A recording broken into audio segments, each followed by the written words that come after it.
Watch what happens when people start talking honestly about Team USA's rotations. The tone changes. The excitement fades a little. And then someone eventually says the quiet part out loud. Caitlin Clark still might not start. Not because she can't. Not because she shouldn't. But because of how Team USA works.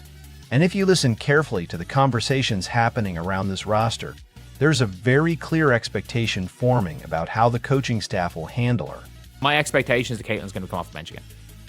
That is my expectation. Think about that for a second.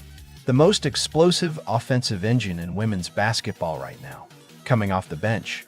Again. Now, on paper, Team USA is still overwhelmingly talented. Nobody is denying that. But international basketball is not the same environment that people see in domestic leagues. The margin for mistakes is smaller. The chemistry matters more. And the moment you start messing around with rotations instead of maximizing the offense, the door cracks open. That's the real concern here. Because the question isn't whether Team USA has more talent. The question is whether they're actually putting the best version of that talent on the floor. Before we go any further, hit like if you want more deep WNBA breakdowns. And subscribe so you don't miss the next one. Now let's talk about the real problem. There's a misconception floating around right now that Team USA can just coast through these games because the roster is stacked. That assumption disappears very quickly when you start looking at the teams they're facing. Anyone who knows international basketball knows that in any of these countries, if somebody's good in the WNBA, they're going to, or in the NBA in men's, they're going to be a fucking superstar 90% of the time for their national teams. Like, this Italy team are tough. That's not disrespect to Team USA. That's realism. International teams aren't intimidated anymore. They're disciplined. They move the ball. They shoot well. And most importantly, they've been playing together for years. Which means if Team USA spends the early part of games experimenting with rotations, that talent gap shrinks fast. And the biggest issue isn't talent, it's structure. Because when you listen to how the rotations are being discussed, the warning signs start showing up. If USA play their proper rotations, as in don't go 5-on-5 off hockey subs, they'll win this game. That sounds simple.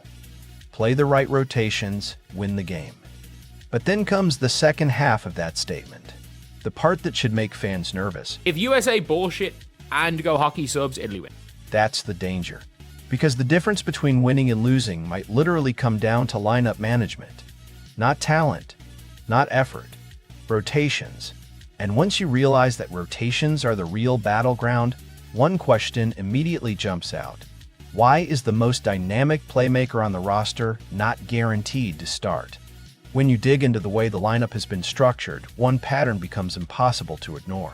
Caitlin Clark and Chelsea Gray rarely share the floor. That's not accidental. That's intentional. It's very clear that Chelsea Gray and Caitlin Clark may not play a single minute together. Now pause on that. Two elite playmakers. Two elite basketball minds. And the system separates them. Why? Because there's a hierarchy. Team USA has always operated on seniority and legacy. Which means even when a new star arrives who can transform the offense, the structure doesn't immediately bend around them. And that's where the politics of international basketball quietly enter the picture. Because this situation might not be about Caitlin Clark at all. It might be about what happened years ago. And for some reason, Chelsea Gray has tenure. Like, just because prime Chelsea Gray got fucked over because Team USA insisted on going with sentiment by starting Sue Bird over her. That sentence explains a lot. Chelsea Gray was overlooked during a previous Olympic cycle. And now the system might be correcting that. But when a system corrects the past, it often creates a new imbalance in the present. And right now that imbalance could be happening with Caitlin Clark. But here's where things start getting really interesting. Because the irony is that this roster might actually be built perfectly for Clark's style of play. Caitlin Clark's greatest strength isn't just scoring, it's multiplication. She multiplies offense, spacing, transition, ball movement. Every possession becomes more dangerous when she's running it. And if the team actually leans into that style, the impact could be massive. If the Team USA players give the ball to Caitlin, everyone eats. That's not exaggeration. That's exactly how Clark plays. She doesn't just create shots for herself. She creates a chain reaction. A cut opens. A shooter gets space. A big seals inside. and suddenly the defense is scrambling. In fact, the level of playmaking being suggested here borders on ridiculous. I don't think Caitlin Clark in any of these games is going to score 17 points. But like to say Caitlin Clark could have an assist a minute, like almost an assist a minute. An assist a minute in international basketball. That's the kind of pace that breaks defenses. And yet, the possibility of her coming off the bench is still very real. Now, to be fair, defenses do have ways to slow that kind of playmaker down. And international teams are smart enough to try. One obvious tactic is switching defensive coverage. Man defense, zone defense. Different schemes force different responsibilities. And Clark's role changes depending on what the defense does. My expectation for Caitlin Clark is that Team USA or Italy might go zone. And if Italy play man, Caitlin will cook them. That's the straightforward scenario. But if teams switch to zone, the dynamic shifts. If Italy plays zone, my expectations for Caitlin Clark change massively if it's a zone. Because if it's a zone, Caitlin becomes a shooter against a zone. Now she's spacing the floor instead of orchestrating the offense. Still valuable. Still dangerous. But not the full version of what she brings. Which means the coaching staff has to decide which version of Caitlin Clark they want to unleash. And the most fascinating part of this entire situation might be the trio that fans keep asking to see. Clark, Paige Bueckers, Angel Reese. It's not just about star power, it's about fit. Because the way these three play actually complements each other almost perfectly. I want to see three of them play together because I think their style of play like meshes perfectly. Clark runs the offense. Bueckers scores from everywhere. Reese dominates inside. That combination forces defenses into impossible decisions. Help inside, shooters open. Guard the perimeter, the paint opens. And when the ball starts moving through Clark's hands, the scoring opportunities multiply fast. But Caitlin Clark can just be that on steroids. Like Caitlin Clark can just find Paige Bueckers open every single possession. Caitlin Clark can find Angel Reese every single possession. That's the nightmare scenario for defenses. Because Paige doesn't need much space to score, and Clark doesn't need much time to find her. But the Team USA system historically prioritizes something else. Veteran stability. Defined roles. Experience. Which means rookies and younger stars often take time before they become central pieces, and that's why the expectation remains the same. My expectation is that Caitlin's going to come off the bench again. That is my expectation. Again, even when the offensive upside is obvious. Now let's talk about the other hidden danger here. Complacency. Team USA has so much talent that sometimes the early parts of games look casual. Loose rotations, experimenting, testing combinations. And sometimes that relaxed approach leads to something unexpected. Close games. We saw Germany run them real close. Like real close to start the game. That word choice says everything. Bullshitting.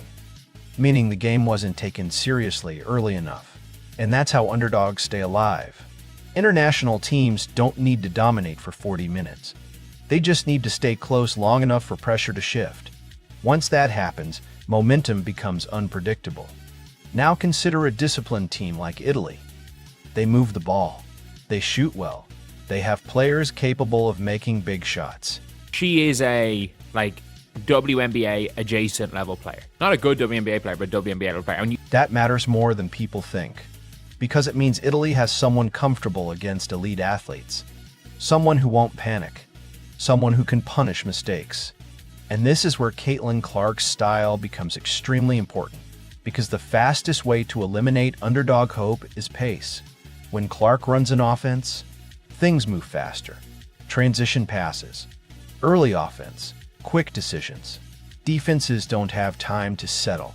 That's when the talent gap becomes overwhelming. But when the pace slows down and the offense becomes methodical, the gap shrinks. That's the difference between a comfortable win and a dangerous game. And that's why some players on this roster fit Clark's system perfectly. Her role is simple. And Ryan Howard seems to be one of these players where it's like, she's happy to play to not have the ball. Like Kalia Copper seems to want the ball at all times. Even though they're both similar in the fact that neither of them pass the ball. The difference is that Ryan Howard, her off-ball movement's a little bit better. And she seems fine with being off the ball. That's the kind of movement Clark thrives with. Off-ball shooters. Players willing to sprint to space. Players ready for the pass before the defense even sees it coming. Because Clark will find them. Every time. But the coaching staff still has to balance that explosive style with locker room dynamics. Veterans expect respect. Young stars want opportunity. And every lineup decision sends a message. Starting Caitlin Clark doesn't just change the offense, it changes the hierarchy. And that brings us to the real question. Not whether Caitlin Clark should start, but what happens if she doesn't? Because every game she comes off the bench, the pressure builds. Fans notice, media notices, opponents notice, and eventually the moment will come where Team USA needs a spark. The offense stalls. The defense tightens. The game gets uncomfortable. And suddenly everyone is looking toward the bench, looking at the scorer's table, waiting for number 22 to check in.